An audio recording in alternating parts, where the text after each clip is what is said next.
च त्वमेव गिरिर्बालिकां कालिकां सन्नतोऽहं श्रियं शारदां शम्भुशक्तिं महेशिं त्रिनेत्रिं च दुर्गा तथा कालरात्रिं तुषाराद्रिपुत्रिं जगद्दुःखहन्त्रीं स्मरन् दुःखनाशो भवेन्मानवानां स्मरन् दुःखनाशो भवेन्मानवानां स्मरन् दुःखनाशो भवेन्मानवानाम्।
माँ,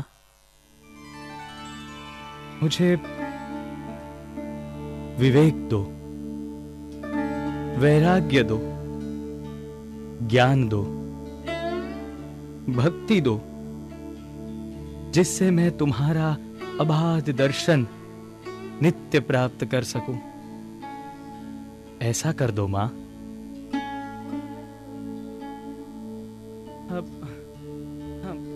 क्यों रे, माँ से गृहस्थी का अभाव दूर करने की प्रार्थना की है ना? नहीं महाराज, वो तो मैं भूल ही गया। अब क्या करूं? हैं? जा जा, फिर जाकर प्रार्थना कर, जा। हाँ जी।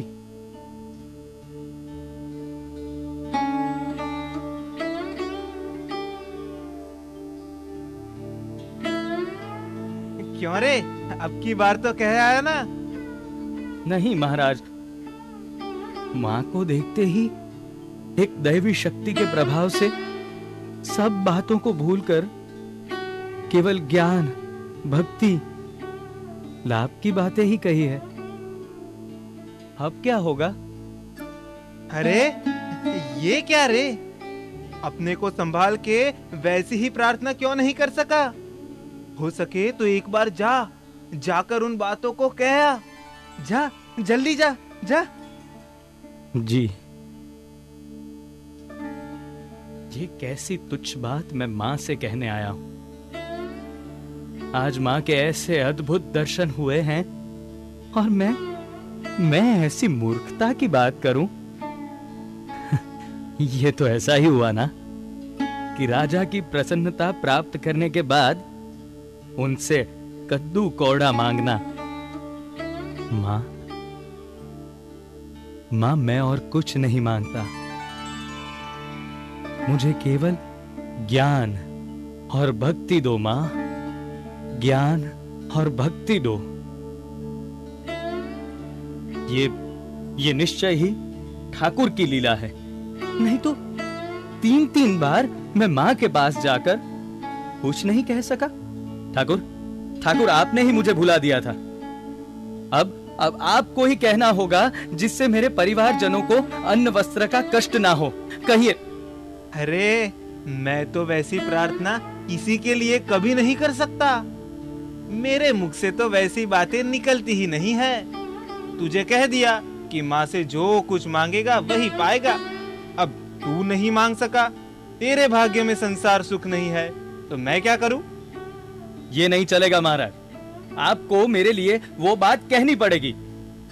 मुझे दृढ़ विश्वास है कि आपके कहने से ही उन लोगों के सारे अभावों की पूर्ति हो जाएगी।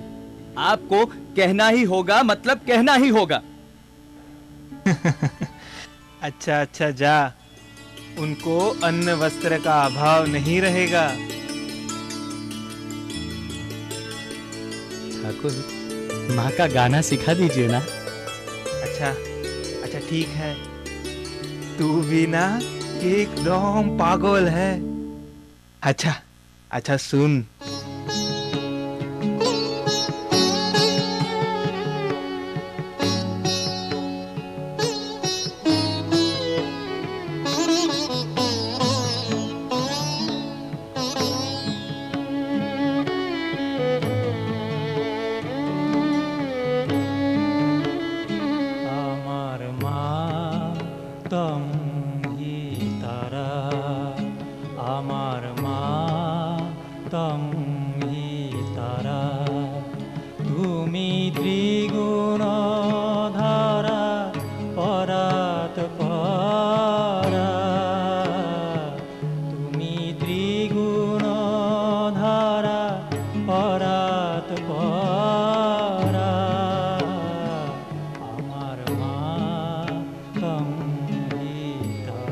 Misery and happiness are equal factors in the formation of character.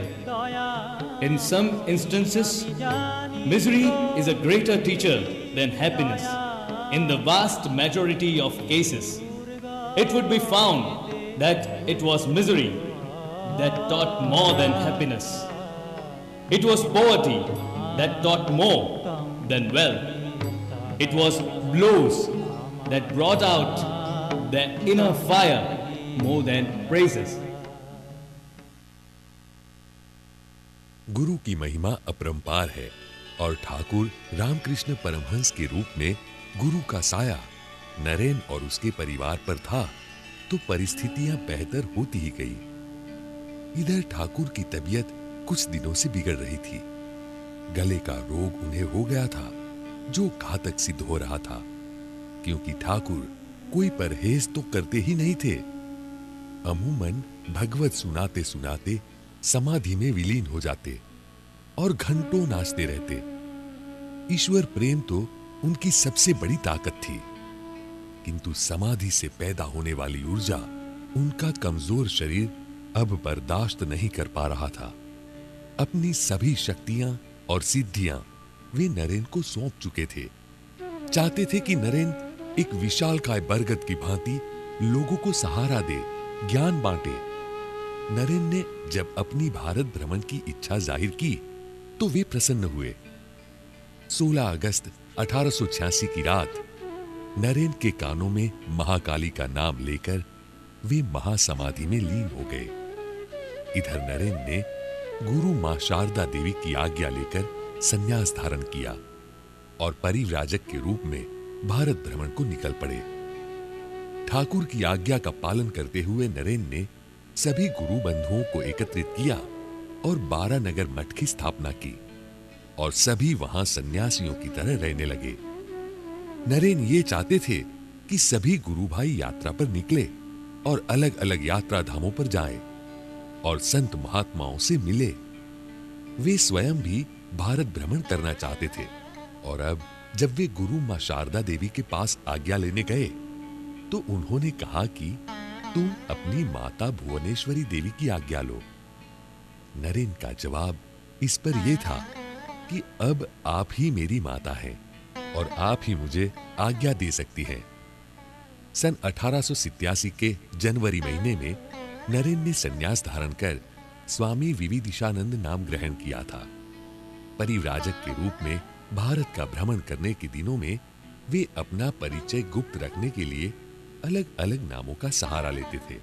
सन 1888 के अगस्त महीने में वे अयोध्या होते हुए वृंदावन गए। शुरू में बाहर जाने से पहले वे हर बार कहते, यह अंतिम, अब नहीं लौटूंगा। लेकिन हर बार किसी न किसी कारण से न चाहते हुए भी मठ में वापस लौटना पड़ता था। इसके बाद सन 1891 में वे जिस लंबी यात्रा पर बाहर निकले उससे वापस लौटना 1897 में यानी 6 सालों के बाद ही संभव हुआ। रास्ते में उनके साथ कई अजीब घटनाएं घटी। स्वामी जी के जीवन आई कई परिस्थितियों ने उन्हें ईश्वर और उनकी उपासना के विषय में आत्ममंथन करने के लिए प्रेरित किया।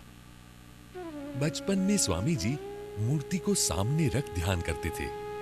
ब्रह्म समाज के संपर्क में आते ही उन्होंने मूर्ति पूजा का त्याग किया और निराकार का ध्यान करने लगे। पर उन्हें ईश्वर उपासना के विषय में सच्चा ज्ञान तो दक्षिणेश्वर में मां काली का साक्षात्कार होने से प्राप्त हुआ और मूर्ति पूजा के विषय में विचार तब स्पष्ट रूप से बाहर आए जब वे अलवर में थे।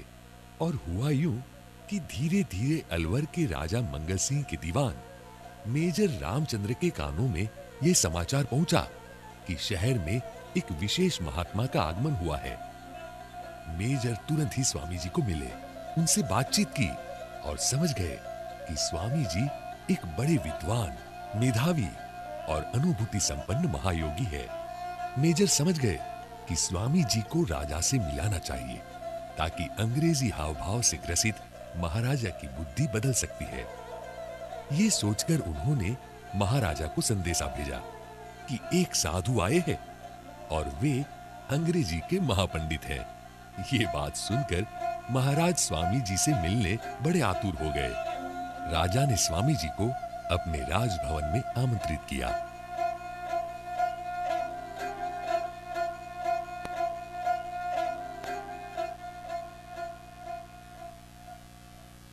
स्वामी जी, सुना है कि आप बहुत बड़े पंडित हैं और आप बड़ी आसानी से ढेर सारा पैसा कमा सकते हैं, मगर ऐसा न करके आप भीख मांगने क्यों निकले हैं?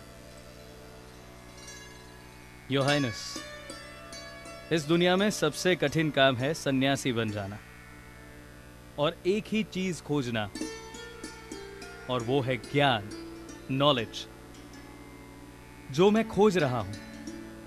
और मैं या कोई भी सन्यासी भीख नहीं मांगता, भिक्षा मांगता है। और अगर मेरी बात कर रहे हैं तो मैंने तो भिक्षा मांगना भी छोड़ दिया है। भगवान की कृपा से इस शरीर की जितनी भी जरूरतें हैं, इतना तो बिन मांगे ही मिल जाता है और दिन अच्छी तरह से कट जाता है। हमारे देश में अभी भी भगवान में श्रद्धा रखने वाले काफी लोग हैं, तो वो हमारी दुर्दशा होने ही नहीं देते। स्वामी जी, आपको ऐसा नहीं लगता कि हमारे देश की जनता काफी अंधविश्वास रखती है, जैसे कि मूर्ति पूजा? अब आप ही बताएं कि एक पत्थर या धातु को मानव जैसा आकार दे देने से वो भगवान कैसे बन जाते हैं? महाराज, लगता है आप मजाक कर रहे हैं। नहीं स्वामी जी, बिल्कुल नहीं।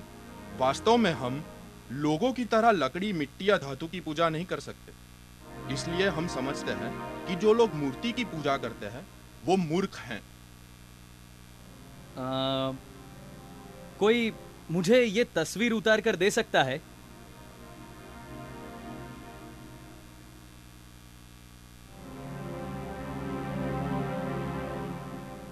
हाँ, धन्यवाद। ये तस्वीर किसकी है? हमारे महाराज की है। क्यों? तो दीवान जी, अब आप इस तस्वीर पर थूकिए। हाँ, घबराइए मत, मैं कहता हूं, इस तस्वीर पर थूकिए। स्वामी जी, ये आप क्या कह रहे हैं? ये तस्वीर महाराज की है और आप हमें उस पर थूकने के लिए कह रहे हैं? तो क्या हुआ?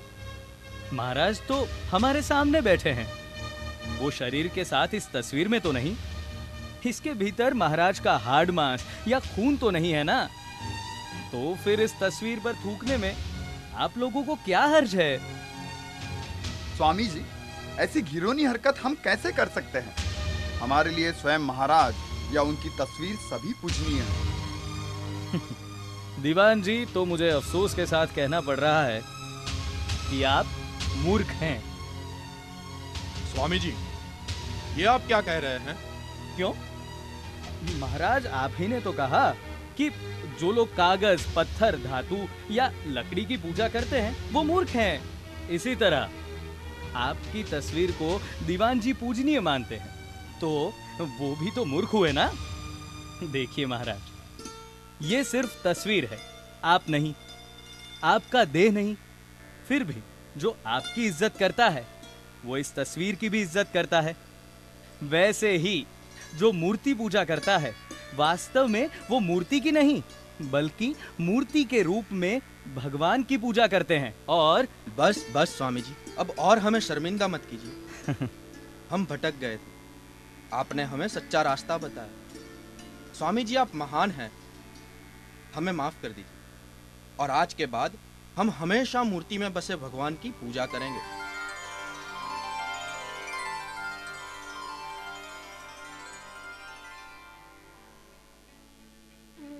स्वामी जी अलवर से जयपुर, जयपुर से अजमेर होते हुए माउंट आबू पर पहुंचे। वहां एक चंपा नामक गुफा में रहने लगे। आते जाते लोग उनके दर्शन करने आने लगे। एक मुसलमान वकील भी बार बार स्वामी जी के साथ कुरान पर चर्चा करने आते थे। वकील साहब के अनुरोध पर स्वामी जी उनके घर जाकर रहने लगे। इससे साबित होता है कि स्वामी जी का स्वभाव कितना उदार था और लोग क्या कहेंगे, इन बातों से स्वामी जी कितने ऊपर उठ चुके थे। कुछ दिनों के बाद खेतड़ी के राजा अजीत सिंह के प्राइवेट सेक्रेटरी मुंशी जगमोहन लाल वकील साहब के घर आए, जहां उनकी भेंट स्वामी जी से हुई।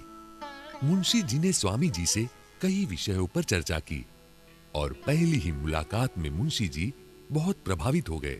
स्वामी जी को खेतड़ी आने के लिए उन्होंने आमंत्रित किया। स्वामी जी खेतड़ी पहुंचे। उस वक्त कई लोग उनके पास आते और धर्म चर्चा किया करते। दिन रात लोग आने लगे।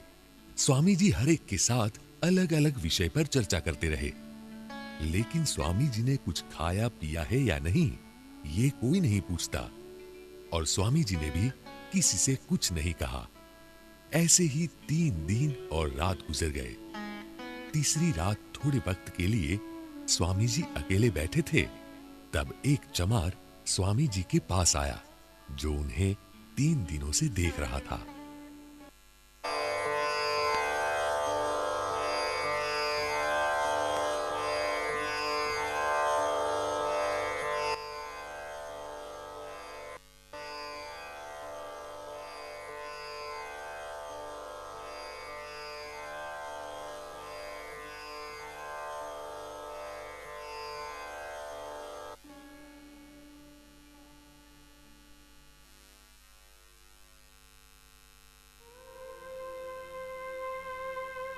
प्रणाम महाराज। महाराज, आप जब से यहाँ आए हैं तब से लगातार लोगों से बातें कर रहे हैं। आपको थकान नहीं लगती? कौन हो तुम? महाराज, मैं चमार हूँ। अरे वाह, तुम तो सबसे नेक काम कर रहे हो। भगवान तुम्हारा भला करेगा। महाराज, आपने 3 दिनों से कुछ खाया पिया नहीं, ये देखकर मुझे बहुत दुख होता है। तो क्या तुम मुझे खाना दोगे? महाराज, मेरा मन तो यही चाहता है, लेकिन मैं अपने घर की बनाई हुई रोटी आपको कैसे दूं? यदि आपकी आज्ञा हो तो मैं आटा दाल ले आता हूँ। आप नहीं नहीं नहीं, तुम अपने घर की बनाई हुई रोटी ही मुझे दो, मैं वही खाऊंगा। महाराज, मैं चमार हूँ, आप मेरे घर की बनाई हुई रोटी खाएंगे? नहीं नहीं महाराज, मैं खेतड़ी के राजा की प्रजा हूँ। राजा जी को अगर पता चल गया कि चमार होकर मैंने एक सन्यासी को रोटी बनाकर दी तो मुझे भारी दंड मिलेगा महाराज, और राजा जी भी मुझे सजा देंगे। डरो मत, डरो मत। अगर इस बात के लिए तुम्हें सजा मिली या दंड हुआ तो वो मैं भुगत लूंगा। नहीं नहीं महाराज, अगर यहाँ किसी ने आते जाते आपको मेरा खाना खाते हुए देख लिया तो आपकी बुराई होगी, और आपके साथ कोई बात भी नहीं करेगा। ये तो अच्छा है, मुझे बोलने की आवश्यकता नहीं रहेगी और मैं थोड़ा आराम भी कर लूंगा। तुम तो मुझे खाना दो बस।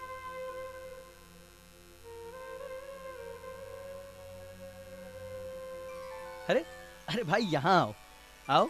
हाँ, मेरे पास बैठो बैठो, हम साथ ही खाना खाएंगे। घबराओ मत, मेरे लिए तुम मेरे भगवान के भेजे हुए दूत हो। मेरे साथ बैठो, तुम भी मेरे साथ ही खाना खाओ। बैठो। हाँ, चलो चलो शुरू हो जाओ। महाराज, महाराज, आप सचमुच महान हैं।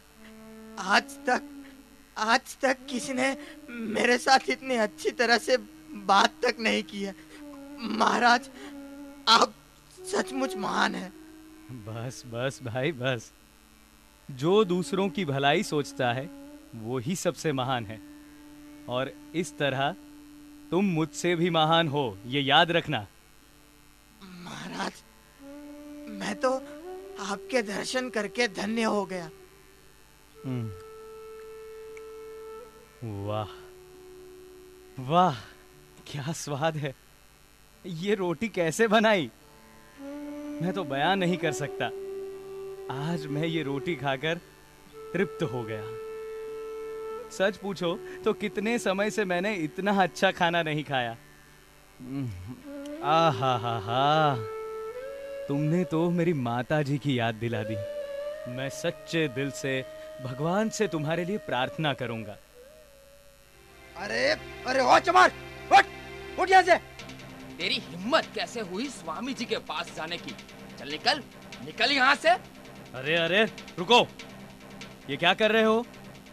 मत छुओ उसे। अरे स्वामी जी, ये क्या? आपने एक चमार के हाथों का छुआ खाना खाया? पहले तो तमीज से बात करना सीखो।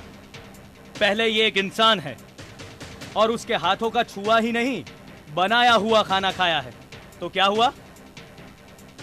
लेकिन स्वामी जी, ये आप जानबूझकर कैसे खा सकते हैं? क्यों नहीं? तुम सब लोगों ने तो मुझे लगातार 3 दिन और रातों से बुलवाया, मेरे साथ धर्म चर्चाएं की, बहुत कुछ प्राप्त कर लिया। आपके सभी प्रश्नों का मैं समाधान करता रहा, लेकिन मैंने कुछ खाया कि नहीं, मैंने कुछ पिया कि नहीं, इसकी किसी ने खोज खबर की? मैं इंसान हूं भाई, मुझे जीने के लिए दाल रोटी चाहिए, समझे?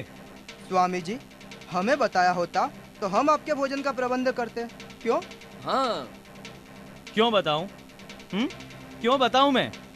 मैंने तो भिक्षा मांगना भी छोड़ दिया है, और मैंने तो इसे भी नहीं बताया था, लेकिन वो मेरी भूख और प्यास नहीं देख सका, और इसके दिल में दया आई, जो इसने मुझे अपने हिस्से का खाना दिया। आप लोग अपने आप को किस तरह ऊंचा कहकर बड़ाई करते हो? हाँ, आज उसने जो इंसानियत दिखाई है ना, उससे वो आपसे भी बड़ा हो गया है। सुन लीजिए। सावधान! खेतड़ी नरेश, राजा अजीत सिंह पधार रहे हैं।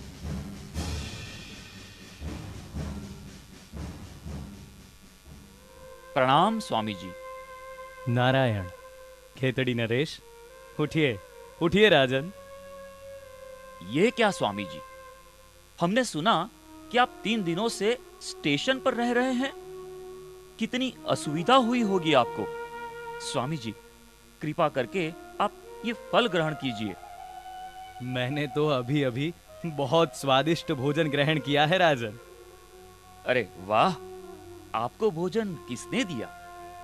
महाराज, महाराज मुझसे बहुत बड़ी भूल हो गई है, मुझे क्षमा कर दीजिए। अब से फिर कभी ऐसा नहीं होगा। अरे यह कौन है और इसने क्या गलती की? महाराज, ये चमार है और यहाँ स्टेशन पर काम करता है। महाराज, इस चमार ने अपने हाथों का बनाया हुआ खाना स्वामी जी को खिलाया। शिव शिव शिव शिव शिव, इसे दंड मिलना चाहिए। महाराज,